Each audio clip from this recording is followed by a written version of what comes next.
നമസ്കാരം. ലൈവ് ന്യൂസിലേക്ക് എല്ലാ പ്രേക്ഷകർക്കും സ്വാഗതം. കേന്ദ്രം സഹായിച്ചില്ലെങ്കിൽ സംസ്ഥാനത്ത് അരിവില കൂടുമെന്ന് ഭക്ഷ്യമന്ത്രി പറയുന്നു. ബജറ്റിനെതിരെ CPI അതൃപ്തി വ്യക്തമാക്കിയിട്ടുണ്ട്. ഡോക്ടർ വന്ദന കൊലക്കേസിൽ CBI അന്വേഷണം ഇല്ല എന്ന വാർത്തയും ഇന്നെത്തി. പോലീസ് അന്വേഷണം തൃപ്തികരം എന്നാണ് കോടതിയുടെ നിരീക്ഷണം.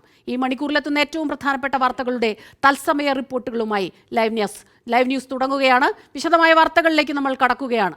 ആദ്യം പോകുന്നത് മധ്യപ്രദേശിലുണ്ടായ അപകടത്തിന്റെ വാർത്തയാണ്.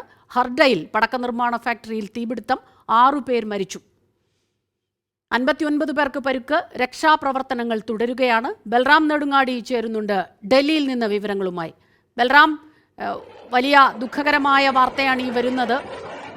ഇപ്പോൾ എന്താണ് അവിടെ നിന്ന് ലഭിക്കുന്ന ഏറ്റവും പുതുതായ വിവരങ്ങൾ? എങ്ങനെയാണ് ഈ അപകടം ഉണ്ടായത്?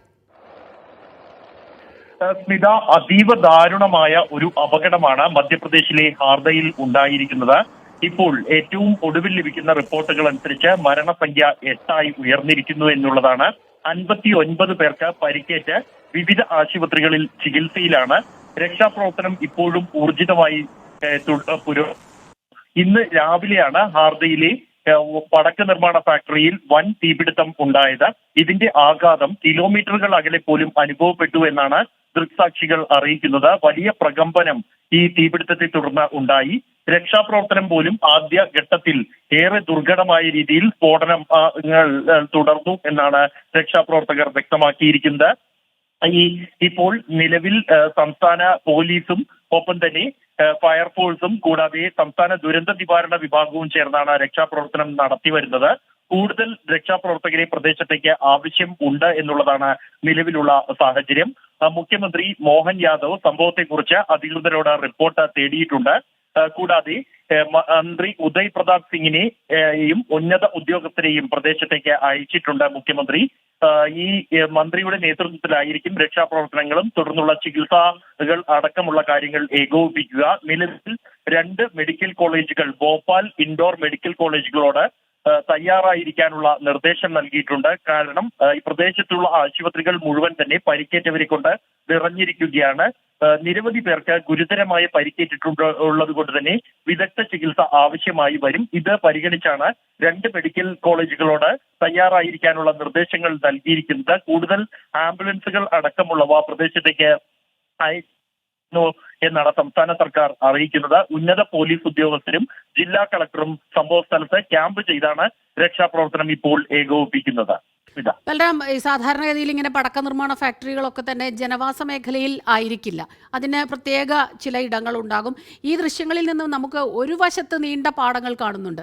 അപ്പോൾ ഈ ഫാക്ടറിയിൽ ഉണ്ടായിരുന്നവർക്കാണോ, ഈ 59 പേർക്ക് അപകടത്തിൽ പരുക്കേറ്റിട്ടുണ്ട്, അത് ഈ ഫാക്ടറിയിൽ ഉണ്ടായിരുന്നവരാണോ അതോ തൊട്ടടുത്ത് താമസിക്കുന്ന പ്രദേശവാസികൾക്കാണോ? അത്തരം വിവരങ്ങൾ നമുക്കിപ്പോൾ ലഭിക്കുന്നുണ്ട്. അതോടൊപ്പം തന്നെ പൊള്ളലാണ്, അതുകൊണ്ട് തന്നെ ഈ പരുക്ക് എത്രത്തോളം ഗൗരവമുള്ളതാണ്, ഗുരുതരമായ അവസ്ഥയിൽ ഉണ്ടോ ആരെങ്കിലും?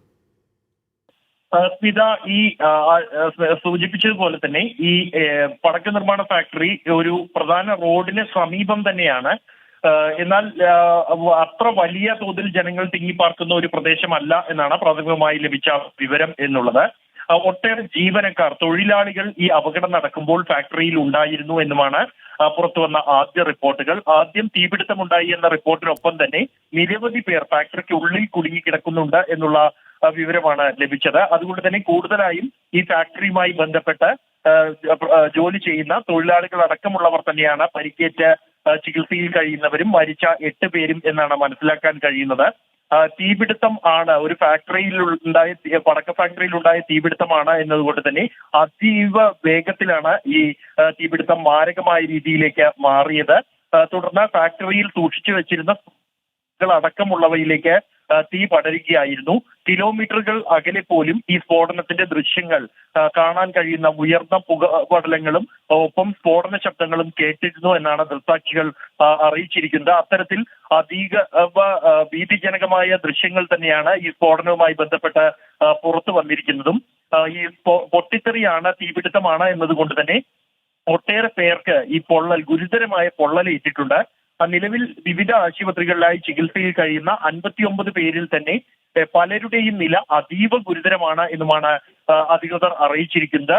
ഇതിനാൽ തന്നെയാണ് ഇവർക്ക് വിദഗ്ധ ചികിത്സ ഉറപ്പാക്കുന്നതിനായി കൂടുതൽ മെഡിക്കൽ സംഘങ്ങളെ പ്രദേശത്തേക്ക് അയക്കുകയും കൂടാതെ ഭോപ്പാൽ ഇൻഡോർ മെഡിക്കൽ കോളേജുകളോട് രോഗികളെ പ്രവേശിപ്പിക്കാൻ വേണ്ട തയ്യാറെടുപ്പുകൾ സ്വീകരിക്കാൻ അതിനുള്ള നിർദ്ദേശം നൽകുകയും ചെയ്തിരിക്കുന്നത്. രക്ഷാപ്രവർത്തനം ഇപ്പോഴും ഊർജിതമായി തന്നെ പുരോഗമിച്ചുകൊണ്ടിരിക്കുകയാണ്.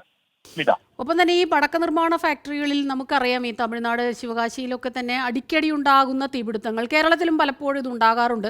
അതുകൊണ്ട് തന്നെ ഇത്തരം ഈ നിയമം ലൈസൻസ് ഇല്ലാതെ പ്രവർത്തിക്കുന്ന ഫാക്ടറികളെ കുറിച്ച് അതുപോലെ വേണ്ട രീതിയിലുള്ള സുരക്ഷാ സംവിധാനങ്ങൾ ഇല്ലാത്ത ഫാക്ടറികളിലൊക്കെ തന്നെ വലിയ കനത്ത നിയന്ത്രണങ്ങൾ ഏർപ്പെടുത്തിയ ഒരു കാലം കൂടിയാണിത്. ഈ മധ്യപ്രദേശിൽ എന്താണ് അവിടുത്തെ ഒരു അവസ്ഥ? ഹർഡയിലുള്ള ഈ പടക്ക നിർമ്മാണ ഫാക്ടറിയിൽ ഏതെങ്കിലും തരത്തിലുള്ള വീഴ്ച ഉണ്ടായിട്ടുണ്ടോ?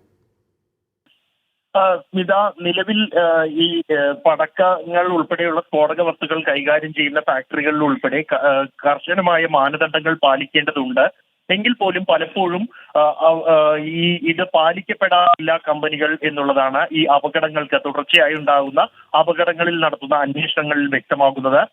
ഈ ഹാർദയിലെ ഫാക്ടറിയെ സംബന്ധിച്ചിടത്തോളം ഈ വരാനിരിക്കുന്ന ഉത്സവ സീസൺ കേന്ദ്രീകരിച്ചുകൊണ്ട് പടക്ക നിർമ്മാണം നടത്തുകയായിരുന്നു. അതുകൊണ്ട് തന്നെ വലിയ തോതിലുള്ള നിർമ്മാണം ഈ ഫാക്ടറിയിൽ നടന്നു വരികയായിരുന്നു എന്നതിനൊപ്പം തന്നെ വിതരണം ചെയ്യാനായി തയ്യാറാക്കിയ നിലയിൽ സൂക്ഷിച്ചിരുന്ന പടക്കങ്ങളും ഒട്ടേറെ ഉണ്ടായിരുന്നു എന്നുള്ളതാണ്. കൂടാതെ നിർമ്മിക്കാനായി ശേഖരിച്ചിരുന്ന മറ്റ് വസ്തുക്കൾ, സ്ഫോടക വസ്തുക്കളും മറ്റ് നിർമ്മാണ സാമഗ്രികളും ഉൾപ്പെടെ ഈ ഫാക്ടറിയിൽ ശേഖരിച്ചു വച്ചിരുന്നു. ഇതെല്ലാമാണ് തീ പടർന്നത്. അതിവേഗം തന്നെ ഈ തീ പടരുന്നതിനും വലിയ ആഘാതമുണ്ടാക്കുന്നതിനും ഇത് കാരണമായിട്ടുണ്ട്. മറ്റ് എന്തെങ്കിലും ക്രമവിരുദ്ധമായ നടപടികൾ, ചട്ടലംഘനമോ ഈ ഫാക്ടറിയുടെ ഭാഗത്തുണ്ടായോ എന്നത് ഉൾപ്പെടെ അന്വേഷണം നടത്തിയ ശേഷമായിരിക്കും വ്യക്തമാവുക. മുഖ്യമന്ത്രി തന്നെ ഈ വിഷയത്തിലുള്ള റിപ്പോർട്ട് ജില്ലാ കളക്ടറോട് തേടിയിട്ടുണ്ട്. ജില്ലാ കളക്ടർ അധികൃതരിൽ നിന്നും വിശദാംശങ്ങൾ തേടിക്കഴിഞ്ഞിരിക്കുന്നു. അപകടത്തിന്റെ കാരണം എന്ത് എന്നതുമായി ബന്ധപ്പെട്ട ഇപ്പോഴും വിവരങ്ങൾ ലഭ്യമല്ല. കാരണം ഏതായാലും ഈ ദൃശ്യങ്ങളിൽ കാണുമ്പോൾ തന്നെ നമുക്ക് അവരുടെ ആശുപത്രിയിൽ നിന്നുള്ള ദൃശ്യങ്ങളിലൊക്കെ തന്നെ വേദനയോടെ കരയുന്നവരെയൊക്കെ നമുക്ക് കാണാൻ കഴിയുന്നുണ്ട്. വളരെ സങ്കടപ്പെടുത്തുന്ന ദുഃഖകരമായ വാർത്ത തന്നെയാണ്. ഈ ദുരന്ത വാർത്ത എത്തിയത് മധ്യപ്രദേശിലെ ഹർഡയിൽ നിന്നാണ്. പടക്ക നിർമ്മാണ ഫാക്ടറിയിൽ തീപിടുത്തത്തിൽ 8 പേർ മരിച്ചു, 59 പേർക്ക് പരുക്ക്, പലരുടെയും നില ഗുരുതരമാണ്. ബൽറാം നെടുങ്ങാടിയാണ് വിശദാംശങ്ങളുമായി ചേർന്നത്. ഇനി മറ്റൊരു പ്രധാനപ്പെട്ട വാർത്തയിലേക്ക് ലൈവ് ന്യൂസ് പോകുന്നു. ലാവ്ലിൻ കേസ് പരിഗണിക്കുന്നത് സുപ്രീം കോടതി മാറ്റിവെച്ചു. മെയ് 1 കേസ് മാറ്റിയത്. 30-ലധികം തവണയാണ് കേസ് മാറ്റിവെച്ചത്. ആർ രാധാകൃഷ്ണൻ ചേരുന്നുണ്ട് ഡൽഹിയിൽ നിന്ന് വിവരങ്ങളുമായി. ആർക്കെ, നേരത്തെ നമ്മുടെ ഒരു പ്രേക്ഷകൻ തന്നെ കമന്റ്, ഒരു പ്രേക്ഷകനല്ല പല പ്രേക്ഷകരും ഇതിപ്പോൾ ഈ മാറ്റിവെക്കുക എന്നുള്ളത് ഒരു സ്ഥിരം സംഭവമായിരിക്കുന്നു, അതൊരു വാർത്തയല്ലാതാകുന്നു എന്നുള്ള രീതിയിലാണ്. ഇത്തവണ എന്താണ് സംഭവിച്ചത്?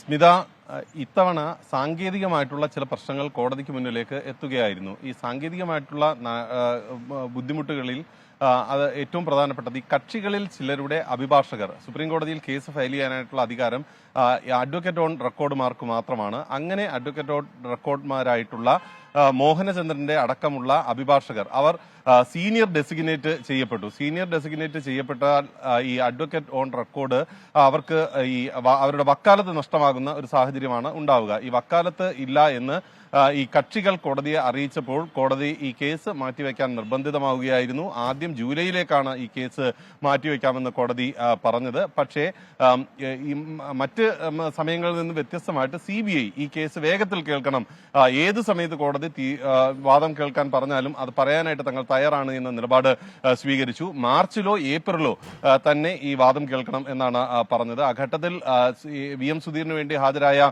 മുതിർന്ന അഭിഭാഷകൻ CBI അഭിഭാഷകനെ പരിഹസിക്കുന്നതും കോടതി കണ്ടു. CBIക്ക് ഒരു താല്പര്യവും ഈ കേസിലില്ല എന്ന പരിഹാസമാണ് അദ്ദേഹം നടത്തിയത്. പക്ഷേ CBI പറഞ്ഞു, ഞങ്ങൾക്ക് ഈ കേസിൽ താല്പര്യമുണ്ട്, ഈ കേസ് വളരെ പ്രധാനപ്പെട്ടതാണ്, ഇതിൽ പല കാര്യങ്ങളും വ്യക്തമാകാനായിട്ടുണ്ട്, അതുകൊണ്ട് വേഗത്തിൽ ഈ കേസിൽ വിചാരണ കേൾക്കണം എന്ന് പറഞ്ഞു. അതിന്റെ അടിസ്ഥാനത്തിലാണ് മെയ് 1 കേസ് പരിഗണിക്കാനായിട്ട് മാറ്റിവെച്ചിരിക്കുന്നത്. മെയ് 1, 2 7 8 അങ്ങനെ 4 ദിവസങ്ങളായിട്ട് ഈ കേസിലെ വാദം പൂർത്തിയാക്കാൻ സാധിക്കും എന്നാണ് കോടതി വാക്കാൽ പറഞ്ഞത്. മെയ് 1 പരിഗണിച്ചതിന് ശേഷം മറ്റ് തീയതികളുടെ കാര്യത്തിൽ അന്തിമ പ്രഖ്യാപനം ഉണ്ടാകും. ഏതായാലും ഈ കേസ് മെയ് 8 അന്തിമ വാദം പൂർത്തിയാകും എന്ന ഒരു ധാരണയാണ് ഇന്ന് കോടതി നടപടികളിൽ നിന്ന് നമുക്ക് ഉണ്ടാകുന്നത്.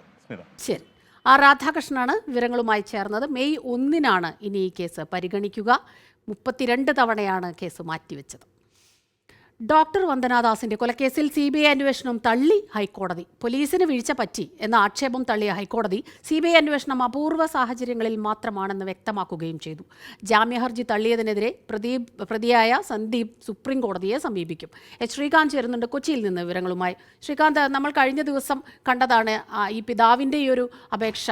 അത് കൃത്യമായി പരിഗണിച്ച് കോടതിയിലെത്തുമ്പോൾ തീർച്ചയായും CBI അന്വേഷണത്തിന് വിടുമെന്നുള്ളൊരു പ്രതീക്ഷയുണ്ടായിരുന്നു. കാരണം എത്രയും പെട്ടെന്ന് തന്നെ ഈ അന്വേഷണം നടക്കുക, അതാണ് അവരുടെ ആവശ്യം. അപ്പോൾ ആ ആവശ്യത്തിൽ ഉറച്ചു നിൽക്കുന്നുണ്ട്. പക്ഷേ ഹൈക്കോടതിയുടെ ഇപ്പോഴത്തെ ഒരു തീരുമാനം വരുന്നു, CBIക്ക് വിടേണ്ട ഒരാവശ്യമില്ല, അത്രത്തിൽ അങ്ങനെ ഒരു ഘട്ടം ഇപ്പോൾ എത്തിയിട്ടില്ല എന്ന് പറയുന്നു. ഇതിൽ കോടതി പരിഗണിച്ചത് കോടതിക്ക് മുൻപാകെ എത്തിയ വിവരങ്ങളാണ്. അതായത് ഇതിന്റെ കുറ്റപത്രം ഇതിനോടകം സമർപ്പിച്ചു കഴിഞ്ഞു. അത് വളരെ വേഗത്തിൽ സമർപ്പിച്ചതാണ്. മാത്രമല്ല പ്രതിയെ അറസ്റ്റ് ചെയ്തു, സാഹചര്യ തെളിവുകൾ ശേഖരിച്ചു, രേഖകളെല്ലാം തന്നെ ശേഖരിക്കാൻ സാധിച്ചു. ഈ പശ്ചാത്തലത്തിൽ ഇത് CBIക്ക് വിടേണ്ടതായ ഒരു സാഹചര്യവും നിലനിൽക്കുന്നില്ല എന്നുള്ളതാണ് കോടതി വിലയിരുത്തിയത്. ഈ പോലീസ് ഉദ്യോഗസ്ഥർ അക്രമം നടക്കുമ്പോൾ അവിടെ നിന്നും ഓടി രക്ഷപ്പെട്ടു എന്ന് പറയുന്നത് അവരുടെ കവേർഡ്ലി ആക്ട് മാത്രമാണ് എന്നും അതിലേക്കൊരു CBI അന്വേഷണത്തിന്റെ ആവശ്യമില്ല എന്നുള്ള കാര്യവും കോടതി ഇന്ന് നിരീക്ഷിക്കുകയുണ്ടായി. അവർക്കെതിരെ അച്ചടക്ക നടപടി എടുത്തു എന്നും ഡിപ്പാർട്ട്മെന്റ് തല അന്വേഷണം നടക്കുന്നു എന്നും നേരത്തെ തന്നെ സർക്കാർ അറിയിച്ചതാണ്. ഈ പശ്ചാത്തലം കൂടി കോടതി കണക്കിലെടുത്തു. മാത്രമല്ല ഈ അന്വേഷണത്തിലെ പോലീസിന്റെ പിഴവ് ചൂണ്ടിക്കാട്ടാൻ ഹർജിക്കാർക്ക് സാധിച്ചില്ല എന്ന് കോടതി ചൂണ്ടിക്കാട്ടി. പോലീസിന് വീഴ്ച പറ്റിയെന്ന ആക്ഷേപം തള്ളിയ കോടതി CBI അന്വേഷണം അപൂർവ സാഹചര്യങ്ങളിൽ മാത്രമാണെന്നും വ്യക്തമാക്കുകയുണ്ടായി. പോലീസിനെ സംശയിക്കാൻ മതിയായ കാരണങ്ങളില്ല എന്നും കോടതി ഇന്ന് വ്യക്തമാക്കുകയും ചെയ്തു. ഈ കേസുമായി ബന്ധപ്പെട്ട പ്രതി സന്ദീപ് ജാമ്യാപേക്ഷ കൂടി ഫയൽ ചെയ്തിരുന്നു. പക്ഷേ ഇയാളുടെ ജാമ്യാപേക്ഷ കോടതി തള്ളിക്കളഞ്ഞു. തുടർന്ന് അയാൾ സുപ്രീം കോടതിയെ സമീപിക്കുമെന്ന് അയാളുടെ അഭിഭാഷകനായ അഡ്വക്കേറ്റ് BA ആളൂർ വ്യക്തമാക്കുകയും ചെയ്തു. എന്തായാലും ഈ ഡോക്ടർ വന്ദനാദാസിന്റെ കുടുംബത്തെ സംബന്ധിച്ചിടത്തോളം സുഖകരമായ വിധിയല്ല കോടതിയിൽ നിന്നും ഉണ്ടായത്. കോടതിക്ക് അവരുടെ മുന്നിലെത്തിയ സാങ്കേതികമായ കാര്യങ്ങൾ പരിഗണിക്കാതെ ഇരിക്കാനും ആകില്ല. ശരി, ശ്രീകാന്താണ് വിവരങ്ങളുമായി കൊച്ചിയിൽ നിന്നും ചേർന്നത്. ഇനി മറ്റൊരു പ്രധാനപ്പെട്ട വാർത്തയിലേക്ക് കടക്കുകയാണ്. കേന്ദ്രം സഹായിച്ചില്ലെങ്കിൽ കേരളത്തിൽ അരിവില കൂടുമെന്ന് ഭക്ഷ്യമന്ത്രി GR അനിൽ. വരുന്ന മാസങ്ങളിൽ സംസ്ഥാനത്ത് അരിയുടെ ഉപയോഗം കൂടുമെന്നും കേന്ദ്ര സർക്കാരിന്റെ പുതിയ നയം അനുസരിച്ച് ഇത് വിലവർധനയിലേക്ക് വഴിവെക്കുമെന്നും മന്ത്രി പറയുന്നു. കേന്ദ്ര നയം പിൻവലിക്കണമെന്നാവശ്യപ്പെട്ട് കേന്ദ്ര ഭക്ഷ്യ സിവിൽ സപ്ലൈസ് മന്ത്രിയുമായി ഡൽഹിയിൽ ഇന്ന് കൂടിക്കാഴ്ച നടത്തുകയും ചെയ്യും. R അച്യുതൻ ചേരുന്നുണ്ട് ഡൽഹിയിൽ നിന്ന് വിവരങ്ങളുമായി.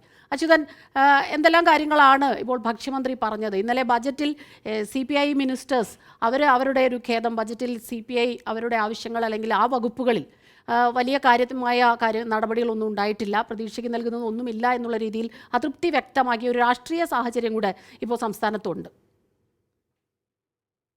തീർച്ചയായിട്ടും പ്രത്യേകിച്ച് ചൂണ്ടിക്കാട്ടിയിരിക്കുന്നത് ഈ ഉത്സവ സീസണിലേക്ക് അടുക്കുമ്പോൾ പ്രധാനമായും ഈ അരിയുടെ വില ഉയരുമെന്നാണ് ഭക്ഷ്യമന്ത്രി GR അനിൽ വ്യക്തമാക്കിയിരിക്കുന്നത്. കാരണം ആ സമയത്ത് അരിയുടെ ഉപയോഗം കൂടുതലാണ്. ഒപ്പം തന്നെ ഈ ഫുഡ് കോർപ്പറേഷൻ ഗോഡൌണുകളിൽ അധികമുള്ള അരി അത് കുറഞ്ഞ വിലയ്ക്ക് വിതരണം ചെയ്യുന്ന ഓപ്പൺ മാർക്കറ്റ് സെയിൽസിൽ ആ സ്കീം പുതിയ നയം ചെയ്യുന്ന ഓപ്പൺ മാർക്കറ്റ് സെയിൽസിൽ ആ സ്കീം പുതിയ നയമനുസരിച്ച് ആ ടെൻഡറിൽ സർക്കാരിനോ സർക്കാർ ഏജൻസികൾക്കോ പങ്കെടുക്കുവാൻ കഴിയില്ല. ആ കേന്ദ്ര സർക്കാർ നയം പിൻവലിക്കണമെന്നൊരാവശ്യമാണ് ഇപ്പോൾ ഇന്നത്തെ കൂടിക്കാഴ്ചയിൽ പ്രധാനമായും സംസ്ഥാനത്തിന് വേണ്ടി മന്ത്രി ഉന്നയിക്കുക. കാരണം ആ സ്കീമിൽ ആ ടെൻഡർ വിളിച്ചെടുക്കുന്നതിൽ നിന്ന് സർക്കാർ ഏജൻസികളെയും സർക്കാരിനെയും ഒഴിവാക്കിയത് മൂലം ഈ അരിയുടെ ലഭ്യത അത് കുറഞ്ഞ ലഭ്യത മാത്രമായിരിക്കും ഉണ്ടാവുക. കാരണം സ്വകാര്യ ഏജൻസികൾക്കായിരിക്കും ഇത് നേട്ടങ്ങൾ ഉണ്ടാക്കുക എന്നാണ് മന്ത്രി പ്രതികരിച്ചിരിക്കുന്നത്. അതുകൊണ്ട് തന്നെ കേന്ദ്ര സർക്കാരിന്റെ ആ നയം പിൻവലിക്കുന്നതിന് വേണ്ടി ഇന്നത്തെ കൂടിക്കാഴ്ചയിൽ ആവശ്യപ്പെടുമെന്നുള്ളതാണ്. പക്ഷേ അത് എത്രത്തോളം പ്രാവർത്തികമാകുമെന്നുള്ളത് കൂടിക്കാഴ്ചയ്ക്ക് ശേഷം മാത്രമേ ഇതുമായി ബന്ധപ്പെട്ട് നമുക്ക് പ്രതികരിക്കുവാൻ കഴിയുകയുള്ളൂ. മറ്റൊരു കാര്യമായി പറഞ്ഞത് ഈ പ്രധാനമായും ഉത്സവ സീസണുകളായ ഫെബ്രുവരി, മാർച്ച്, ഏപ്രിൽ ഈ സമയത്തെ അരിയുടെ ഉപയോഗം കൂടുതലാണ്. അതുകൊണ്ട് തന്നെ സ്വാഭാവികമായും അരിയുടെ വില ഈ പ്രത്യേകിച്ച് കേന്ദ്ര നയം ഉൾപ്പെടെയുള്ളവ പരിശോധിച്ച് വരുമ്പോൾ അരിയുടെ വില ഉയരുവാനുള്ള സാധ്യതകൾ ഏറെ എന്നുള്ള ഒരു സൂചനയാണ് മന്ത്രി GR അനിൽ എന്തായാലും പങ്കുവച്ചിരിക്കുന്നത്. ഇതിനു വേണ്ടിയിട്ടുള്ള എല്ലാ തരത്തിലുള്ള ചർച്ചകളും കേന്ദ്രമന്ത്രിയുമായി നടത്തും.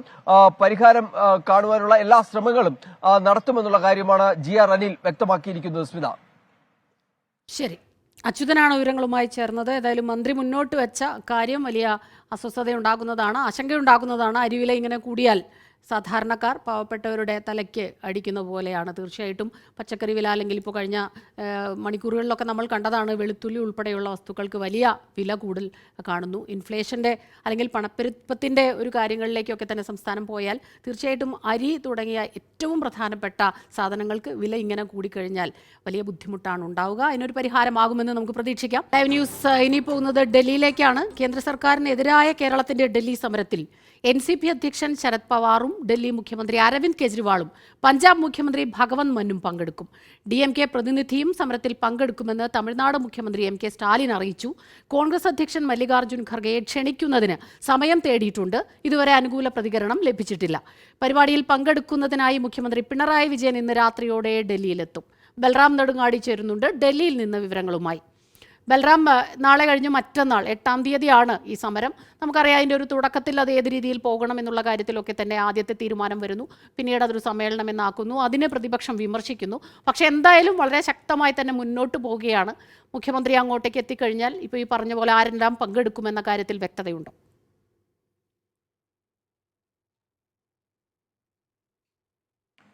സ്മിത, ഡൽഹിയിൽ കേരള സർക്കാർ കേന്ദ്ര സർക്കാരിനെതിരെ സംഘടിപ്പിക്കുന്ന പ്രതിഷേധം എന്നുള്ളത് ദേശീയ തലത്തിൽ തന്നെ പ്രതിപക്ഷ പാർട്ടികളുടെ ഒരു പ്രതിഷേധമാക്കി മാറ്റാനുള്ള നീക്കമാണ് CPIMന്റെ നേതൃത്വത്തിൽ നടക്കുന്നത്. ഇതിന്റെ ഭാഗമായി തന്നെ എല്ലാ പ്രതിപക്ഷ പാർട്ടി ഭരിക്കുന്ന സംസ്ഥാനങ്ങളിലെയും മുഖ്യമന്ത്രിമാർക്ക് മുഖ്യമന്ത്രി പിണറായി വിജയൻ കത്തയച്ചിരുന്നു. ഇതുകൂടാതെ ദേശീയ തലത്തിലുള്ള നേതാക്കളെ CPIM general secretary Sitaram Yechury നേരിട്ട് ക്ഷണിക്കുകയും ചെയ്തിരുന്നു. നിലവിൽ ഇപ്പോൾ ഡൽഹി മുഖ്യമന്ത്രി അരവിന്ദ് കെജ്രിവാൾ, ഒപ്പം തന്നെ പഞ്ചാബ് മുഖ്യമന്ത്രി ഭഗവന്ത് മാൻ എന്നിവർ പങ്കെടുക്കുമെന്ന് അറിയിച്ചിട്ടുണ്ട്. അതായത് ആം ആദ്മി പാർട്ടിയുടെ പൂർണ്ണ പങ്കാളിത്തം പിന്തുണയും ഈ പ്രതിഷേധത്തിന് ഉണ്ടാകും. NCP അധ്യക്ഷൻ ശരത് പവാറും ഈ പ്രതിഷേധത്തിൽ പങ്കെടുക്കും എന്ന് വ്യക്തമാക്കി കഴിഞ്ഞിട്ടുണ്ട്. അതേസമയം MK സ്റ്റാലിൻ പൂർണ്ണ പിന്തുണ ഈ പ്രതിഷേധത്തിന് പ്രഖ്യാപിച്ചിട്ടുണ്ട് എങ്കിൽ പോലും അദ്ദേഹം വിദേശത്തായതിനാൽ തന്നെ നേരിട്ട് പങ്കെടുക്കില്ല. DMKയുടെ പ്രതിനിധികൾ, DMK നേതാക്കൾ ഈ പ്രതിഷേധത്തിൽ പങ്കെടുക്കും. സമാജ്വാദി പാർട്ടിയും പങ്കാളിത്തം ഉറപ്പാക്കിയിട്ടുണ്ട്. RJD അടക്കമുള്ള പാർട്ടികളെയും പരിപാടിക്ക് ക്ഷണിച്ചിരുന്നു, അവരും പങ്കെടുക്കുമെന്ന് അറിയിച്ചിട്ടുണ്ട്. എന്തായാലും ദേശീയ തലത്തിൽ ഇത്തരത്തിലുള്ള എല്ലാ പ്രതിപക്ഷ പാർട്ടികളുടെയും ക്ഷണിച്ചിരിക്കുന്നു. ബംഗാൾ മുഖ്യമന്ത്രി മമതാ ബാനർജിക്ക് പ്രതിപക്ഷ മുഖ്യമന്ത്രി എന്ന നിലയിൽ മുഖ്യമന്ത്രി പിണറായി വിജയൻ കത്തയച്ചിട്ടുണ്ടെങ്കിലും തൃണമൂൽ കോൺഗ്രസിന്റെ MP-മാർക്കോ പ്രത്യേക ക്ഷണം നൽകിയിട്ടില്ല. അതുകൊണ്ട് തന്നെ അവർ പങ്കെടുക്കില്ല എന്ന് തന്നെയാണ് നിലവിൽ മനസ്സിലാക്കാൻ കഴിയുന്നത്. വലിയ പങ്കാളിത്തം തന്നെ ഈ ഇന്ത്യ സഖ്യത്തിലെ ഭൂരിഭാഗം പാർട്ടികളുടെയും ഉറപ്പാക്കുമ്പോൾ കോൺഗ്രസ് പ്രതിനിധികൾ ഉണ്ടാകുമോ എന്ന കാര്യം ഇപ്പോഴും വ്യക്തമല്ല. മല്ലികാർജ്ജുൻ ഖാർഗെയ്ക്ക് മുഖ്യമന്ത്രി കത്തയച്ചിരുന്നു. പുറമെ നേരിട്ട് ക്ഷണിക്കാൻ ഡൽഹിയിലെ കേരള സർക്കാരിന്റെ പ്രത്യേക പ്രതിനിധി KV തോമസ് സമയം ചോദിച്ചിരുന്നെങ്കിലും ഇതുവരെയും മല്ലികാർജ്ജുൻ ഖാർഗെ സമയം അനുവദിച്ചിട്ടില്ല. അതുകൊണ്ട് തന്നെ കോൺഗ്രസിന് ഇതിൽ പങ്കെടുക്കുന്നതിന് താല്പര്യമില്ല എന്നുള്ളത് തന്നെയാണ് നിലവിലുള്ള സാഹചര്യം എന്നുള്ളത്. സ്മിത, ശരി. ബൽറാം നെടുങ്ങാടിയാണ് വിവരങ്ങളുമായി ചേർന്നത്. കേന്ദ്രത്തിനെതിരായ കേരളത്തിന്റെ സമരത്തിൽ കൂടുതൽ രാഷ്ട്രീയ പാർട്ടികൾ പങ്കെടുക്കും എന്ന വാർത്തയാണിപ്പോൾ ബൽറാം നെടുങ്ങാടി നൽകിയത്. ഡൽഹിയിൽ നിന്നാണ് ബൽറാം വാർത്തകളുമായി ചേർന്നത്. ഇനി മറ്റൊരു പ്രധാനപ്പെട്ട വാർത്തയിലേക്ക് നമ്മൾ കടക്കുന്നു. കേന്ദ്ര സർക്കാരിനെതിരായ കർണാടക സർക്കാരിന്റെ സമരത്തിലേക്ക് കേന്ദ്രമന്ത്രിമാരെ ക്ഷണിച്ച് മുഖ്യമന്ത്രി സിദ്ധരാമയ്യ. മുൻ പ്രധാനമന്ത്രി HD ദേവഗൌഡയ്ക്കും ക്ഷണമുണ്ട്. കർണാടകയുടെ പൊതുതാൽപര്യം പരിഗണിച്ച് ഒരുമിച്ചു നിൽക്കണം എന്നും കത്തിൽ പറയുന്നുണ്ട്. വിവരങ്ങളുമായി മനീഷ് മൂർത്തി ചേരുന്നുണ്ട്. മനീഷ്, എന്തെല്ലാമാണ് വിവരങ്ങൾ?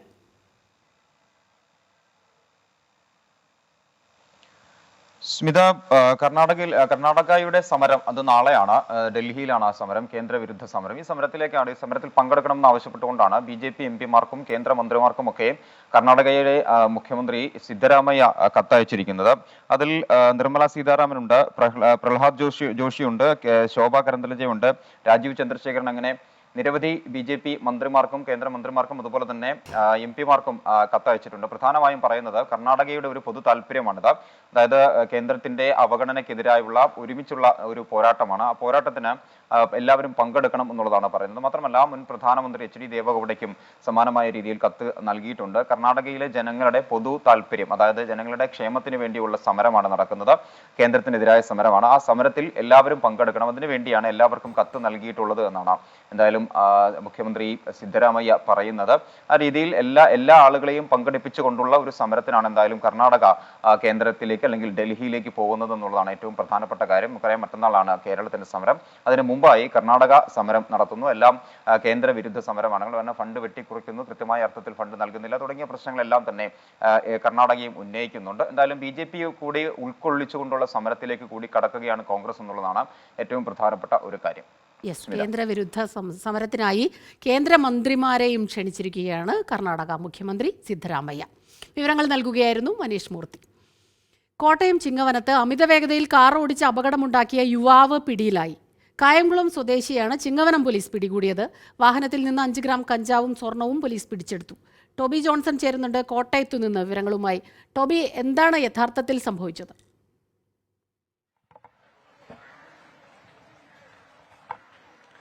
സ്മിത, ഇന്ന് 1:30 ഈ അപകടം ഉണ്ടായത്. മറിയപ്പള്ളി മുതൽ ചിങ്ങവനം വരെ പല വാഹനങ്ങളിലും ഇടിച്ച് നിരവധി അപകടങ്ങൾ ഉണ്ടാക്കി അമിത വേഗത്തിൽ ഒരു വാഹനം പോകുന്നതായി അവരുടെ നാട്ടുകാരുടെ ശ്രദ്ധയിൽപ്പെടുകയായിരുന്നു. ഈ വാഹനം തടഞ്ഞു നിർത്താൻ നാട്ടുകാർ തുടർന്ന് ശ്രമിച്ചുവെങ്കിലും അത് സാധിക്കാതെ ഈ വാഹനം മുന്നോട്ട് പോയി. തുടർന്നാണ് പോലീസ് ഒരു JCB ഉപയോഗിച്ച് റോഡിന് കുറുകെ തടസ്സം സൃഷ്ടിച്ച് ഈ വാഹനം തടഞ്ഞു നിർത്തുന്നത്. തുടർന്ന് വാഹനം പരിശോധിച്ചപ്പോൾ അതിൽ നിന്നും ഒരു യുവാവിനെ പോലീസിന് കസ്റ്റഡിയിലെടുക്കാൻ സാധിച്ചു. അദ്ദേഹത്തോടൊപ്പം ഒരു പെൺ സുഹൃത്ത് കൂടി ഉണ്ടായിരുന്നു എന്നാണ് നമുക്കിപ്പോൾ അറിയാൻ സാധിക്കുന്നത്. ഏതായാലും ഈ യുവാവ് ലഹരി വസ്തുക്കൾ ഉപയോഗിച്ചിരുന്നതായിട്ടൊരു സംശയം പോലീസിനുണ്ട്.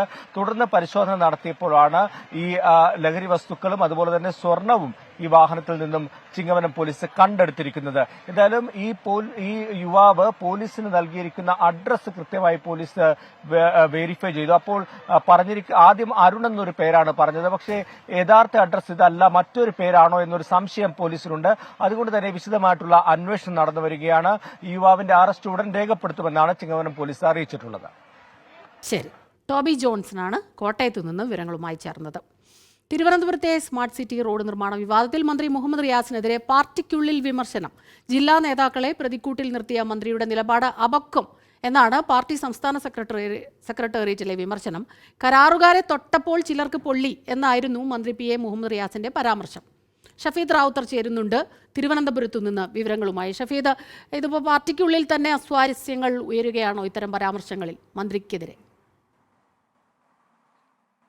ഉറപ്പായിട്ടും. കാരണം ഈ നഗരസഭയുടെ വികസന സെമിനാറിൽ സംസാരിക്കുമ്പോഴായിരുന്നു മുൻ മന്ത്രിയും അതേപോലെ തന്നെ CPM-ന്റെ മുതിർന്ന നേതാവുമായ കടകംപള്ളി സുരേന്ദ്രൻ ഒരു അഭിപ്രായം അത് തിരുവനന്തപുരത്തെ സ്മാർട്ട് റോഡ് പദ്ധതിയെക്കുറിച്ച് പറയുകയും പിന്നാലെ ഒരു പൊതുയോഗത്തിൽ മന്ത്രി മുഹമ്മദ് റിയാസ് കടകംപള്ളി സുരേന്ദ്രന് മറുപടി നൽകുകയും ചെയ്തു. അത് വലിയ വിവാദമായിരുന്നു.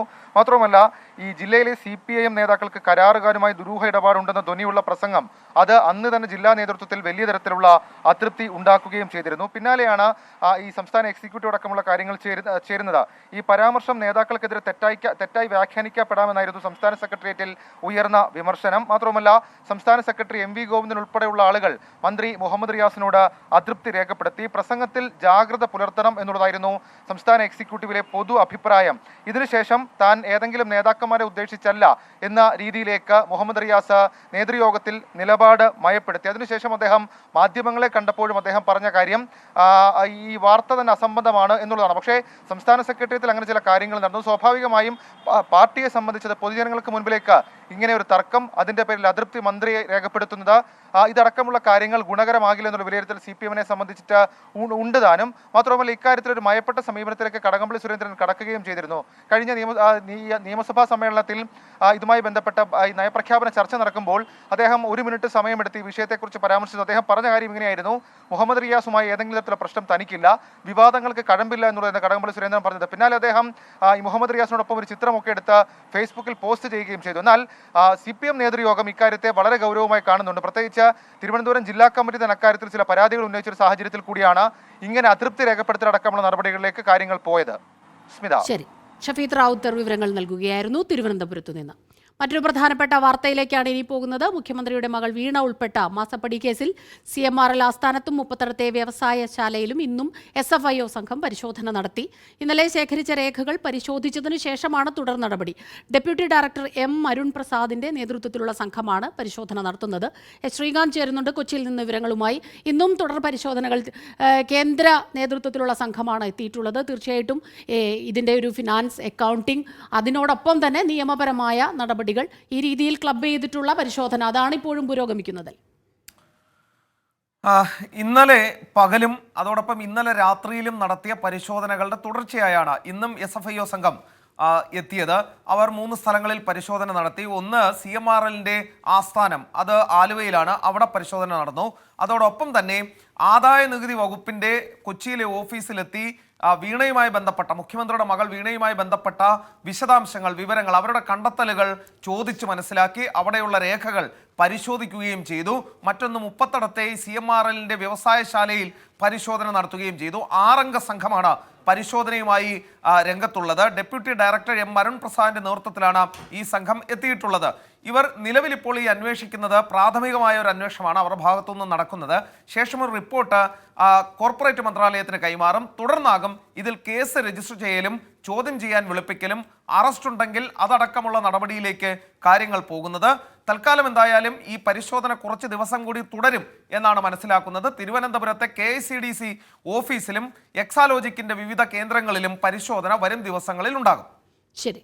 CMRLന്റെ കോർപ്പറേറ്റ് ഓഫീസിലും മുപ്പത്തടത്തെ വ്യവസായശാലയിലുമാണ് ഇപ്പോൾ പരിശോധന പുരോഗമിക്കുന്നത്. ശ്രീകാന്താണ് കൊച്ചിയിൽ നിന്ന് വിവരങ്ങളുമായി ചേർന്നത്. മുസ്ലിം ലീഗിന്റെ 3ാം സീറ്റ് ആവശ്യം പരിഗണിക്കേണ്ട എന്നുറപ്പിച്ച് കോൺഗ്രസ് തീരുമാനത്തിന് തൽക്കാലം വഴങ്ങേണ്ടെന്ന നിലപാടിലാണ് ലീഗ്. 2 സീറ്റ് മാത്രമാണ് ലഭിക്കുന്നതെങ്കിൽ പകരം ഉപാധികൾ ഉന്നയിക്കാനും ലീഗ് തീരുമാനിച്ചിട്ടുണ്ട്. സലിം മാലിക് ചേരുന്നുണ്ട് തിരുവനന്തപുരത്ത് നിന്ന് വിവരങ്ങളുമായി. സലിം, ഈ കഴിഞ്ഞ ദിവസങ്ങളിൽ നമ്മൾ കണ്ടതാണ് ലീഗ് 3 സീറ്റ് എന്ന ആവശ്യം പറയുന്നു. അത് വളരെ പോസിറ്റീവായിട്ട് നേതാക്കൾ പ്രതികരിക്കുന്നു. പക്ഷേ ഇത് ഏത് രീതിയിലാകും ഈ സീറ്റ് വിഭജനം എന്നുള്ള കാര്യത്തിൽ സംശയമുണ്ടായിരുന്നു. പക്ഷേ ഇപ്പോൾ വരുന്ന വാർത്തകൾ അനുസരിച്ച് ആ 3ാം സീറ്റ് അത് ലീഗിന് ഒരു പക്ഷേ നൽകാൻ സാധ്യതയില്ല എന്നാണോ? സ്മിത, നമ്മൾ അന്ന് തന്നെ ഇക്കാര്യം വ്യക്തമാക്കിയിരുന്നതാണ്. കോൺഗ്രസ് നേതാക്കൾ ലീഗിന്റെ 3ാം സീറ്റ് ആവശ്യത്തിൽ പോസിറ്റീവായി പ്രതികരിച്ചത് അവരെ പ്രകോപിപ്പിക്കാതിരിക്കാനുള്ള ഒരു തന്ത്രം എന്ന നിലയിൽ തന്നെയാണ് എന്ന് അന്നേ നമ്മൾ പറഞ്ഞതാണ്. ഏറെക്കുറെ അതിന് സമാനമായി തന്നെയാണ് ഇപ്പോൾ കാര്യങ്ങൾ നീങ്ങുന്നത്.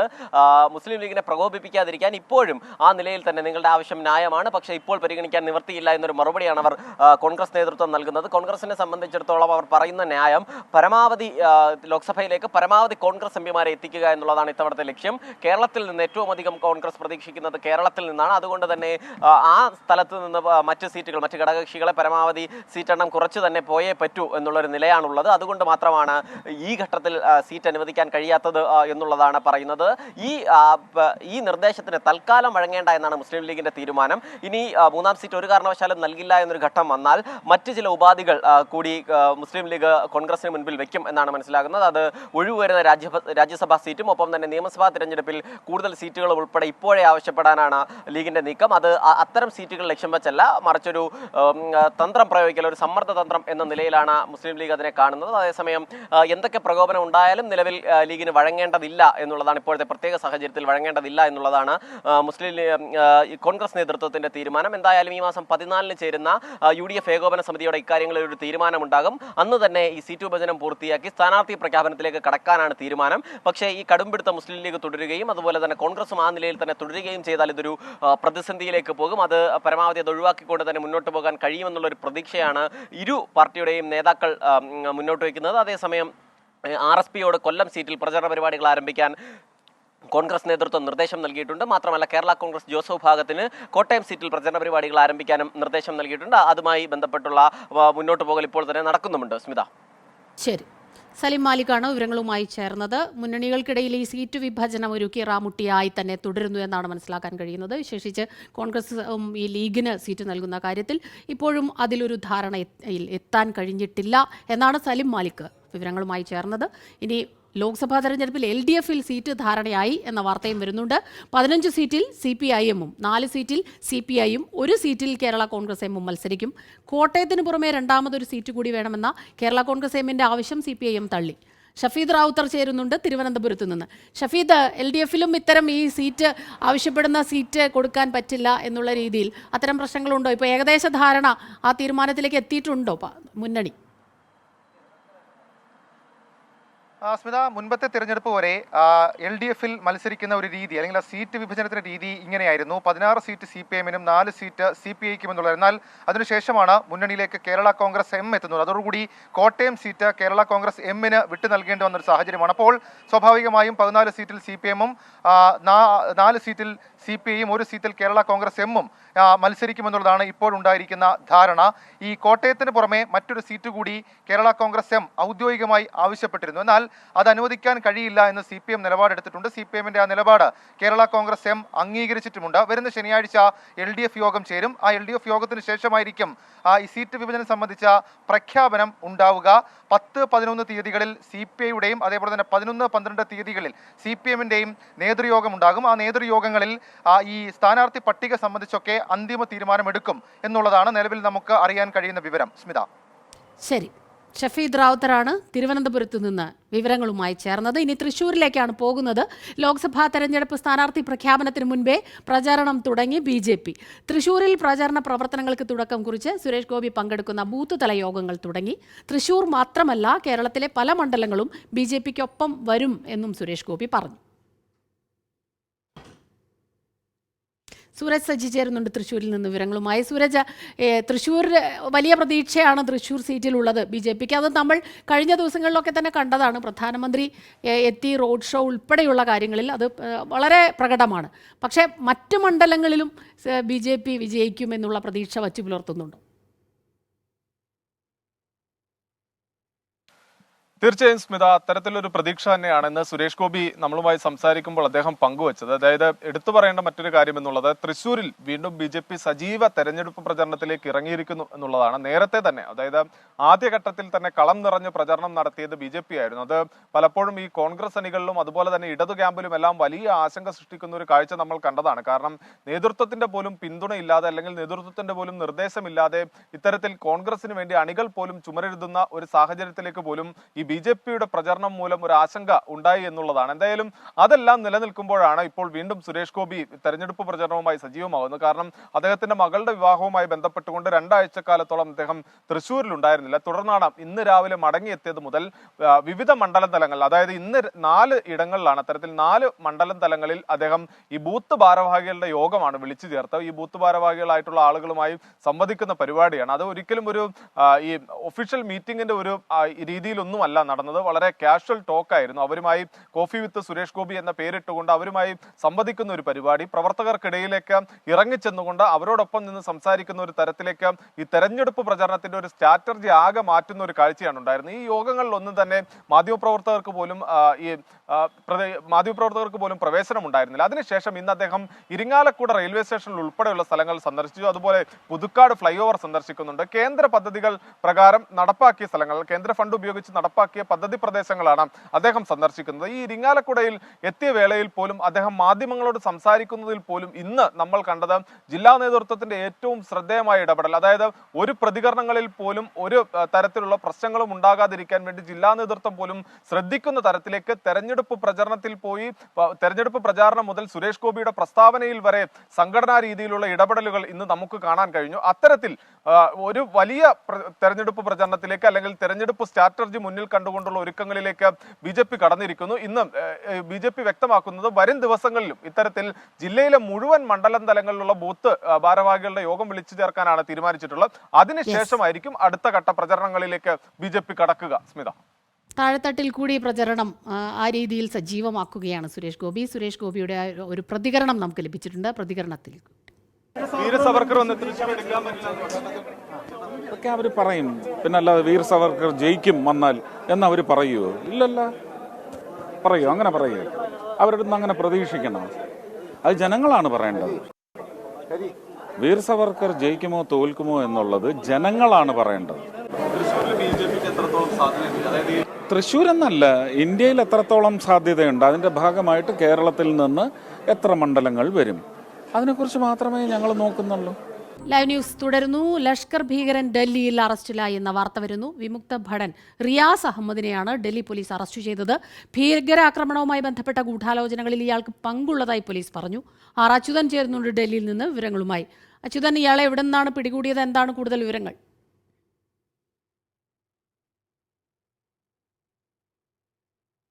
സ്മിത, ഡൽഹിയിൽ നിന്നാണ് ഈ വിമുക്ത ഭടനായിട്ടുള്ള റിയാസ് അഹമ്മദിനെ ഡൽഹി പോലീസ് അറസ്റ്റ് ചെയ്തിരിക്കുന്നത്. ഈ ജമ്മു കാശ്മീരെ സമീപകാലങ്ങളിൽ നടന്ന ഭീകര ആക്രമണവുമായി ബന്ധപ്പെട്ട വിശദമായ അന്വേഷണം നടന്നിരുന്നു. ഒപ്പം തന്നെ ഈ സൈനിക നടപടിയും ശക്തമാക്കിയിരുന്നു. ഇതിന്റെ ഭാഗമായി പലയിടങ്ങളിലും ഇതുമായി ബന്ധപ്പെട്ട ആളുകൾ കേന്ദ്രീകരിച്ചുള്ള അന്വേഷണം നടന്നിരുന്നു. അന്വേഷണത്തിന്റെ ഫലമായാണ് ഈ വിമുക്ത ഭടൻ, ലഷ്കർ ഇ തൊയ്ബയുടെ ഭീകരനായിട്ടുള്ള വിമുക്ത ഭടൻ റിയാസ് അഹമ്മദിനെ ഡൽഹി പോലീസ് അറസ്റ്റ് ചെയ്തിരിക്കുന്നത്. നിലവിൽ ഇദ്ദേഹത്തെ ചോദ്യം ചെയ്തു വരികയാണ്. പോലീസ് നൽകിയ വിവരപ്രകാരം ഭീകര ആക്രമണവുമായി ബന്ധപ്പെട്ട ഗൂഢാലോചനകളിൽ ഇയാൾ പങ്കുവഹിച്ചതായി ആണ് പറയുന്നത്. ഈ ആയുധക്കടത്ത്, പാകിസ്ഥാനിൽ നിന്നുള്ള ആയുധക്കടത്ത്, അതുപോലുള്ള പല കാര്യങ്ങളിൽ നുഴഞ്ഞുകയറ്റം, ഇതിനെല്ലാം പിന്തുണച്ചുള്ള പല ഗൂഢാലോചനകളുടെ ഭാഗമായി ഇയാൾ പ്രവർത്തിച്ചു എന്നുകൂടി പോലീസ് ആരോപിക്കുന്നുണ്ട്. അതായത് നിലവിൽ ഇപ്പോൾ ചോദ്യം ചെയ്തു വരികയാണ്. അതിനുശേഷം ഈ ജമ്മു കാശ്മീരിലെ ഭീകരാക്രമണവുമായി ബന്ധപ്പെട്ടിട്ടുള്ള അന്വേഷണം നടത്തുന്ന അന്വേഷണ സംഘത്തിന് ഇയാളെ കൈമാറുമെന്നാണ് അറിയിച്ചിരിക്കുന്നത്. എന്തായാലും ഡൽഹിയിൽ നിന്നാണ് ഡൽഹി പോലീസ് ഇയാളെ അറസ്റ്റ് ചെയ്തിരിക്കുന്നത്. സ്മിത. ശരി, ആർ അച്യുതൻ ഡൽഹിയിൽ നിന്ന് വിവരങ്ങൾ നൽകുകയായിരുന്നു. മലപ്പുറത്തേക്കാണ് ഇനി പോകുന്നത്. മലപ്പുറത്ത് പെൺമക്കളെ പീഡിപ്പിച്ച കേസിൽ പിതാവിന് 123 വർഷം തടവ്. 11ഉം 12ഉം വയസ്സ് പ്രായമുള്ള മക്കളെ പീഡിപ്പിച്ച മഞ്ചേരി സ്വദേശിയെയാണ് മഞ്ചേരി ഫാസ്റ്റ് ട്രാക്ക് സ്പെഷ്യൽ കോടതി ശിക്ഷിച്ചത്. സമീർ ബിൻ കരീം ചേരുന്നുണ്ട് മലപ്പുറത്ത് നിന്ന് വിവരങ്ങളുമായി. സലീം, ഈ വാർത്ത കേൾക്കുമ്പോൾ തന്നെ നമുക്ക് വലിയ അസ്വസ്ഥതയുണ്ടാക്കുന്നു. സംരക്ഷിക്കേണ്ടയാൾ തന്നെ ഇങ്ങനെ ഈ കുഞ്ഞുങ്ങളുടെ വലിയ രീതിയിലുള്ള ദുരന്തത്തിന് കാരണമാവുക. പക്ഷേ ഇപ്പോൾ വിധി എത്തിയിരിക്കുന്നു. ആ കുഞ്ഞുങ്ങൾക്ക് നീതി ലഭിച്ചു എന്ന് നമുക്ക് പറയാൻ കഴിയും.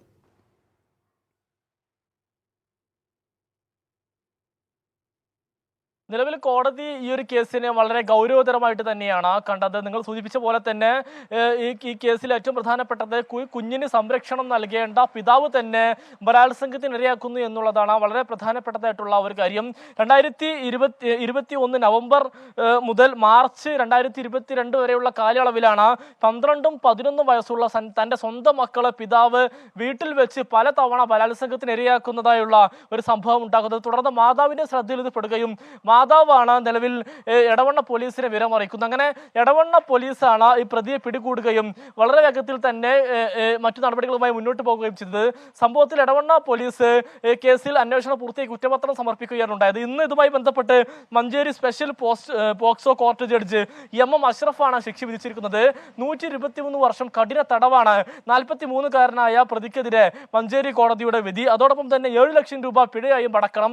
പിഴ അടച്ചില്ലെങ്കിൽ 1 വർഷം കഠിന തടവ് അനുഭവിക്കണം. അതോടൊപ്പം തന്നെ പിഴ അടക്കുന്ന പക്ഷം ഈ തുക അതിജീവിതക്ക് നൽകാനും കോടതി നിർദ്ദേശം നൽകുകയുണ്ടായി. 4 വകുപ്പുകളിലായിട്ടാണ് പ്രതിയെ കോടതി ശിക്ഷിച്ചിരിക്കുന്നത്. 3 വകുപ്പുകളിൽ 40 വർഷവും 1 വകുപ്പിൽ 3 വർഷവുമാണ് നിലവിൽ ശിക്ഷ വിധിച്ചിരിക്കുന്നത്. സംഭവത്തിൽ പ്രതിയെ ശിക്ഷ ലഭിക്കുന്നതിന് വേണ്ടി തവനൂർ ജയിലിലേക്ക് മാറ്റിയിരിക്കുകയാണ്. ശരി, സമീർ ബിൻ കരീമാണ് മലപ്പുറത്ത് നിന്ന് വിവരങ്ങളുമായി ചേർന്നത്. ഇനി മറ്റൊരു പ്രധാനപ്പെട്ട വാർത്തയിലേക്കാണ്. പ്രതിപക്ഷ കൂട്ടായ്മയായ ഇന്ത്യ സഖ്യത്തിൽ ഭിന്നതകളില്ലെന്ന് കോൺഗ്രസ് നേതാവ് രാഹുൽ ഗാന്ധി. പശ്ചിമ ബംഗാൾ മുഖ്യമന്ത്രി മമതാ ബാനർജി സഖ്യത്തിന്റെ ഭാഗമാണ്. നിതീഷ് കുമാർ BJP-യിലേക്ക് പോയതിന്റെ കാരണം എല്ലാവർക്കും അറിയാവുന്നതാണ്. ബീഹാറിൽ സഖ്യത്തിന്റെ ഭാഗമായി തന്നെ പോരാടുമെന്നും രാഹുൽ പറഞ്ഞു. Not true. If you look at Mamata Ji's statements, Mamata Ji is very much part of the India Alliance. And most of the other members who were part of the India Alliance are still members of the India Alliance. Of course, Mr. Nitish Kumar has left the India Alliance and he's gone to the BJP. You can guess as to what the reasons are for him leaving. That's fine. We'll fight in Bihar as the India Alliance. So I don't agree that lots of our partners are not part of the alliance. R Achuthan ചേരുന്നുണ്ട് ഡൽഹിയിൽ നിന്ന് വിവരങ്ങളുമായി. Achuthan, India സഖ്യത്തിൽ തുടക്കത്തിൽ മുതൽ ഈ കല്ലുകടി ഉണ്ടാകുന്നു. Seat വിഭജനത്തിൽ ഉൾപ്പെടെ നേതൃസ്ഥാനത്തൊക്കെ തന്നെ വലിയ ഭിന്നതകൾ ഉണ്ടെന്ന വാർത്തകൾ ഒരു വശത്ത് നടക്കുമ്പോഴാണ് രാഹുൽ ഗാന്ധിയുടെ ഈ അത് വളരെ പ്രധാനമാണ്. കാരണം മമതാ ബാനർജിയുടെ കാര്യത്തിലൊക്കെ തന്നെ ഈ ഭിന്നതയുണ്ട് എന്നുള്ള സൂചനകൾ വന്നുകൊണ്ടിരിക്കുന്ന സമയം കൂടിയാണിത്.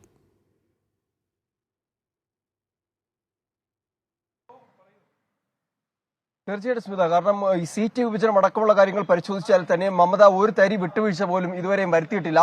ഒറ്റയ്ക്ക് മത്സരിക്കുമെന്ന് മമത പലയിടങ്ങളിലായി ആവർത്തിച്ചു. ആ സാഹചര്യത്തിൽ കൂടിയാണ് ഒരു അനുനയ ശ്രമം അത് കോൺഗ്രസിന്റെ ഭാഗത്തുനിന്ന് ഉണ്ടാകുന്നുണ്ട്. ഇന്ന് രാഹുൽ ഗാന്ധി ഭാരത് ജോഡോ യാത്രയുടെ ഭാഗമായി സംസാരിക്കുമ്പോൾ പോലും പറഞ്ഞത് മമത ഇന്ത്യ സഖ്യത്തിന്റെ അവിഭാജ്യ ഘടകമാണ്, തൃണമൂലും അവിഭാജ്യ ഘടകമാണ്. അതുകൊണ്ട് തന്നെ നിലവിൽ എല്ലാവരും ഇന്ത്യ സഖ്യത്തിന്റെ ഭാഗമായി തന്നെ തുടരുന്നുണ്ട്. ആകെ കൂടെ ഈ സഖ്യം വിട്ടു പിരിഞ്ഞത് നിതീഷ് കുമാറാണ്. അദ്ദേഹം BJP-യിലേക്ക് പോയി. എന്നാൽ അദ്ദേഹം എന്തിനാണ് NDA-യിലേക്ക് പ്രവേശനം വീണ്ടും തിരികെ മടങ്ങിയത് എന്നുള്ള ചോദ്യത്തിന് കൃത്യമായ ഉത്തരം എല്ലാവർക്കും അറിയാമെന്നും രാഹുൽ ഗാന്ധി പറയുന്നുണ്ട്. ബീഹാറിൽ ഇന്ത്യ സഖ്യമായി തന്നെ മത്സരിക്കും, അതിൽ ഒരു വിട്ടുവീഴ്ചയ്ക്കും ഇല്ല എന്നുകൂടി രാഹുൽ ഗാന്ധി വ്യക്തമാക്കുന്നുണ്ട്. പക്ഷേ ഏറ്റവും ശ്രദ്ധേയം, മമതയ്ക്കെതിരെ ഒരു ഘട്ടത്തിൽ രാഹുൽ ഗാന്ധിയും വിമർശനം ഉന്നയിച്ചിരുന്നു.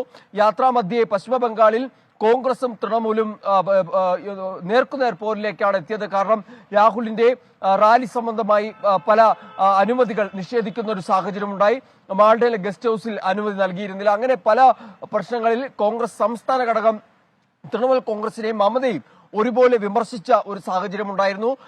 ദേശീയ നേതൃത്വം വരെ, ജയറാം രമേശ് വരെ മമതയ്ക്കെതിരെ ആഞ്ഞടിച്ച സമയമുണ്ട്. അപ്പോൾ അതിനുശേഷമാണ് രാഹുൽ ഗാന്ധി വീണ്ടും ഈ ഇന്ത്യ സഖ്യവുമായി ബന്ധപ്പെട്ട ചോദ്യങ്ങൾക്ക് അതിൽ മമത ഒരു പ്രധാന ഘടകമാണ് ഇന്ത്യ സഖ്യത്തിന്റെ എന്ന് വിശേഷിപ്പിച്ചുകൊണ്ടുള്ള ഒരു പ്രതികരണം രാഹുൽ ഗാന്ധിയുടെ ഭാഗത്തുനിന്നുണ്ടാകുന്നു. എന്തായാലും അന്വയ ശ്രമങ്ങൾ ഇപ്പോഴും തുടരുന്നു എന്നതിന്റെ വ്യക്തമായ തെളിവ് കൂടിയാണ് രാഹുൽ ഗാന്ധിയുടെ ഈ പ്രതികരണം. സ്മിത, ശരി. ഇന്ത്യ സഖ്യത്തിൽ ഭിന്നതകളില്ല എന്നാണ് രാഹുൽ ഗാന്ധി പറഞ്ഞത്. R. അച്യുതനാണ് വിവരങ്ങളുമായി ചേർന്നത്. ഉത്സവപ്പറമ്പുകളിൽ MDMA വിൽപ്പന നടത്തുന്നയാൾ വടകരയിൽ പിടിയിലായിരിക്കുന്നു. പേപ്പൂർ സ്വദേശി ഭവീഷാണ് 6.5 ഗ്രാം MDMA-യുമായി പിടിയിലായത്. വടകര പോലീസും ഡാൻസ് ഓഫ് സംഘവും ചേർന്നാണ് പരിശോധന നടത്തിയത്. ശരീരത്തിൽ ഒളിപ്പിച്ചാണ് MDMA കടത്താൻ ശ്രമിച്ചത്. അഭിജിത്ത് മുഴക്കുന്ന് ചേരുന്നുണ്ട് വിവരങ്ങളുമായി. അഭിജിത്ത്, എന്താണ് വിവരങ്ങൾ? സ്മിത, ബേപ്പൂർ സ്വദേശി കാഞ്ഞിരമുള്ളതിൽ ഭവീഷിനെയാണ് വടകര SI മുരളീധരന്റെയും ഡാൻസ് ഓഫ് സംഘത്തിന്റെയും നേതൃത്വത്തിൽ പിടികൂടിയത്. വടകരയ്ക്ക് സമീപമുള്ള പുത്തൂരിൽ ഇയാൾ വാടകയ്ക്ക് താമസിക്കുകയായിരുന്നു. ഇന്ന് പുലർച്ചെ ഏതാണ്ട് 4 മണിയോടടുപ്പിച്ച് ഇയാളെ ഈ പ്രദേശത്ത് സംശയാസ്പദമായ സാഹചര്യത്തിൽ ഈ പോലീസ് സംഘം കണ്ടെത്തുകയായിരുന്നു. തുടർന്ന് നടത്തിയ പരിശോധനയിൽ ശരീരത്തിൽ ഒളിപ്പിച്ച നിലയിൽ MDMA കണ്ടെത്തി. ഏതാണ്ട് 6.5 ഗ്രാം MDMA ആണ് ഇയാളുടെ ശരീരത്തിൽ ഒളിപ്പിച്ച നിലയിൽ ഉണ്ടായിരുന്നത്. പിന്നീടുള്ള ചോദ്യം ചെയ്യലിലാണ് ഇയാൾ ഇത്തരത്തിൽ ഈ ഉത്സവപ്പറമ്പുകളിൽ കറങ്ങി നടന്ന് MDMA വിതരണം ചെയ്യുന്ന ഒരാളാണ് എന്ന ഒരു കണ്ടെത്തൽ പോലീസിന്റെ ഭാഗത്ത് നിന്ന് ഉണ്ടായത്. ഇയാൾ പല സ്ഥലങ്ങളിൽ നിന്നും MDMA എത്തിക്കുകയും ഇത്തരത്തിൽ വിതരണം ചെയ്യുകയും ചെയ്തു എന്നുള്ളതാണ് ലഭിക്കുന്ന വിവരം. ഏതായാലും അല്പസമയത്തിനകം തന്നെ ഇയാളെ വടകര കോടതിയിൽ ഹാജരാക്കും. സ്മിത, ശരി. അഭിജിത്ത് മുഴക്കുന്നാണ് കോഴിക്കോട് നിന്ന് വിവരങ്ങളുമായി നമുക്കൊപ്പം ചേർന്നത്. ഇനി മറ്റൊരു പ്രധാനപ്പെട്ട വാർത്തയിലേക്ക് പോകുന്നു. സംസ്ഥാനത്ത് സ്വകാര്യ സർവകലാശാലകൾ തുടങ്ങുന്നത് സർക്കാരിന്റെ കർശന നിയന്ത്രണത്തിൽ തന്നെയായിരിക്കുമെന്ന് മന്ത്രി R. ബിന്ദു 24-നോട്. സർക്കാർ സ്ഥാപനങ്ങൾക്ക് തന്നെയാണ് സർക്കാരിന്റെ ഊന്നലെന്നും ഉന്നത വിദ്യാഭ്യാസ മന്ത്രി. അടുത്ത നിയമസഭാ സമ്മേളനത്തിൽ സ്വകാര്യ സർവകലാശാലകൾ തുടങ്ങുന്നതിനുള്ള ബില്ല് കൊണ്ടുവരുമെന്നും മന്ത്രി അറിയിച്ചു. MG പ്രതീഷ് ചേരുന്നുണ്ട് തിരുവനന്തപുരത്ത് നിന്ന് വിവരങ്ങളുമായി. പ്രതീഷ്, 2 രീതിയിലാണ് ഈ ഒരു വാർത്തയെ അതിനോട് ജനങ്ങൾ പ്രതികരിച്ചത്. കാരണം ഈ സ്വകാര്യ സർവകലാശാലകൾ വരുമ്പോൾ അത് കൃത്യമായിട്ട് ഗവൺമെൻറ്റിൻ്റെ, സർക്കാരിൻ്റെ നിലവിലുള്ള വിദ്യാഭ്യാസ സമ്പ്രദായം അനുസരിച്ച് ഒരു പക്ഷേ അതിൽ നിന്ന് മാറിപ്പോയേക്കാം. ജനങ്ങൾ കൂടുതൽ, അല്ലെങ്കിൽ വിദ്യാർത്ഥികൾ കൂടുതൽ സ്വകാര്യ സർവകലാശാലകളെ ആശ്രയിച്ചേക്കാം. അതുപോലെ തന്നെ അതിൻ്റെ ഒരു ക്വാളിറ്റി ഓഫ് എഡ്യൂക്കേഷൻ, അതിലൊരു കുറവ് വന്നേക്കാം എന്നുള്ള രീതിയിലൊക്കെ വിമർശനങ്ങൾ വന്നു. ആ ഒരു സാഹചര്യത്തിൽ കൂടിയാണോ മന്ത്രിയുടെ ഈ പ്രതികരണം? സ്മിത, തീർച്ചയായും. കാരണം സർക്കാർ നൽകുന്ന വിശദീകരണം സംസ്ഥാനത്തെ ഒരു ഉന്നത വിദ്യാഭ്യാസ മേഖലയുടെ ഹബ്ബാക്കി മാറ്റുക എന്നതാണ് സർക്കാരിന്റെ നയം. അതുമായി ബന്ധപ്പെട്ടുള്ള പ്രവർത്തനങ്ങളുമായി മുന്നോട്ട് പോകുന്നു എന്ന് തന്നെയാണ് ഉന്നത വിദ്യാഭ്യാസ മന്ത്രിയും പറഞ്ഞത്. മാത്രമല്ല, ഈ ഇടതു സർക്കാർ നയം മാറ്റുന്നു എന്ന തരത്തിൽ വലിയ വിമർശനങ്ങളും വന്നിരുന്നു. പക്ഷേ ഈ ബഡ്ജറ്റിൽ സ്വകാര്യ സർവകലാശാലകൾ ആരംഭിക്കുന്നുവെന്ന പ്രഖ്യാപനം വന്നതിന് മുമ്പ് തന്നെ ഇതുമായി ബന്ധപ്പെട്ടുള്ള നടപടികളിലേക്ക് സർക്കാർ പോയി എന്നതാണ് മന്ത്രിയുടെ പ്രതികരണത്തിൽ നിന്ന് നമുക്ക് മനസ്സിലാക്കാൻ കഴിയുന്ന കാര്യം. കാരണം ഇതുമായി ബന്ധപ്പെട്ടുള്ള കരട് ബില്ല് ഉന്നത വിദ്യാഭ്യാസ വകുപ്പ് തയ്യാറാക്കി കഴിഞ്ഞു. ഇത് നിയമവകുപ്പിന് കൈമാറുകയും ചെയ്തിട്ടുണ്ട്.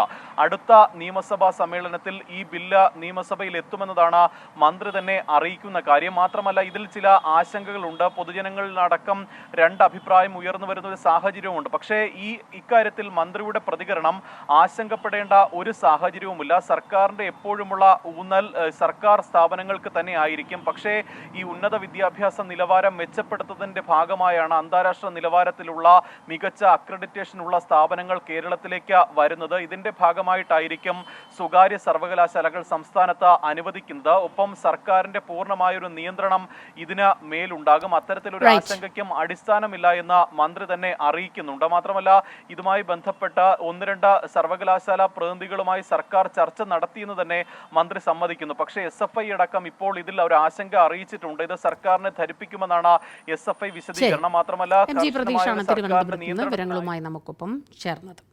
വ്യാജലഹരി കേസിൽ തന്നെ കുടുക്കിയത് കുടുംബാംഗങ്ങൾ എന്ന് ചാലക്കുടിയിലെ ബ്യൂട്ടി പാർലർ ഉടമ ഷീല സണ്ണി. മരുമകളും അനുജത്തിയും ചേർന്നാണ് ചതിച്ചതെന്ന് ഷീല സണ്ണി 24-നോട് പറഞ്ഞു.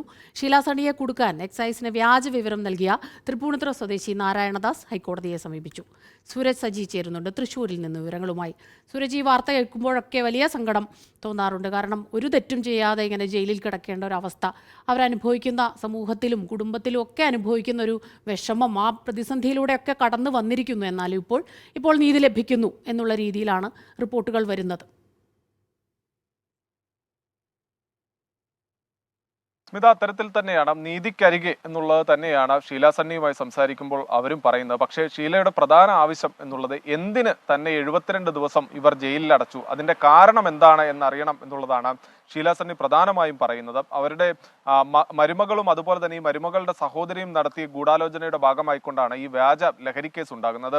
എക്സൈസും കണ്ടെത്തിയിട്ടുണ്ട്. ഇവരെ സഹായിച്ചത് നാരായണദാസ് എന്ന് പറയുന്ന തൃപ്പൂണിത്തുറ എരൂർ സ്വദേശിയാണ്. അദ്ദേഹമാണ് ഈ എക്സൈസ് ഉദ്യോഗസ്ഥരുടെ ഫോണിലേക്ക് ഇവരുടെ ബാഗിന്റെ വാട്സപ്പ് ചിത്രവും അതുപോലെ തന്നെ വാട്സപ്പ് കോൾ ചെയ്തുകൊണ്ട് ഇത്തരത്തിൽ ലഹരി സ്റ്റാമ്പ് വിൽപ്പന നടത്തുന്നുണ്ടെന്ന വിവരം കൈമാറുന്നത്. പക്ഷേ ആ വിവരത്തിന്റെ ആധികാരികത പോലും ഉറപ്പിക്കാതെ എക്സൈസ് ഇവരുടെ ബ്യൂട്ടി പാർലറിൽ എത്തുകയും ചാലക്കുടിയിലെ ബ്യൂട്ടി പാർലറിലെത്തി ഷീല സണ്ണിയെ കസ്റ്റഡിയിൽ എടുക്കുകയായിരുന്നു. പക്ഷേ ഇതുമായി ബന്ധപ്പെട്ടുകൊണ്ട് ഇവർക്ക് 72 ദിവസം ജയിലിൽ കഴിയേണ്ടി വന്നിട്ടുണ്ട്. അതിൽ ഷീല സണ്ണി പ്രധാനമായും പറയുന്നത് തന്റെ കൈകൊണ്ട് ഭക്ഷണം ഉണ്ടാക്കി കഴിച്ച ആതിഥേയരായത് വിരുന്നുകാരായി കരുതിയവരാണ് ഇത്തരത്തിൽ തന്നെ ചതിച്ചത്. അവർക്ക് അന്ന് ഉറങ്ങാൻ തന്റെ മുറി വിട്ട് നൽകി, അവർ തലേദിവസം തന്റെ വാഹനം ഉപയോഗിച്ചു. ഇതെല്ലാം ഉപയോഗപ്പെടുത്തിക്കൊണ്ടാണ് തന്നെ ഈ കള്ളക്കേസിൽ കുടുക്കിയതെന്നുള്ളതാണ് പറയുന്നത്. അതോടൊപ്പം തന്നെ ഈ നാരായണദാസിനെ സംബന്ധിച്ച് ഷീല സണ്ണിക്ക് മുൻപരിചയമോ ഒന്നും തന്നെ ഇല്ല. ഈ മരുമകളുടെ അനിയത്തി പലപ്പോഴും ഈ വിമാനയാത്ര നടത്തിയ സമയത്ത് ഷീല സണ്ണി ഉൾപ്പെടെയുള്ളവർ ഇവർക്ക് ഈ വിമാനയാത്ര നടത്താൻ എവിടെ നിന്നാണ് പണം എന്ന് ചോദിച്ചിരുന്നു. ആ സമയത്ത് പറഞ്ഞിരുന്നത് ബംഗളൂരുവിൽ ഇവർക്കൊരു സ്പോൺസർ ഉണ്ട് എന്നാണ് പറഞ്ഞിരുന്നത്. ആ സ്പോൺസർ ആകാം ഈ നാരായണദാസ് എന്നുള്ളതാണ് കരുതുന്നത്. എന്തായാലും ഈ കേസുമായി ബന്ധപ്പെട്ടുകൊണ്ട് എക്സൈസ് നിലവിൽ നാരായണദാസിന് നോട്ടീസ് കൊടുത്തിട്ടുണ്ട്. 7 ദിവസത്തെ നോട്ടീസാണ് കൊടുത്തിരിക്കുന്നത്. പക്ഷേ ചോദ്യം ചെയ്യലിൽ ഇദ്ദേഹം ഹാജരാകാൻ തയ്യാറാകാത്ത പശ്ചാത്തലത്തിൽ അറസ്റ്റിലേക്ക് നീങ്ങിയതോടുകൂടിയാണ് വിവരങ്ങളുമായി നമുക്കൊപ്പം ചേർന്നത്.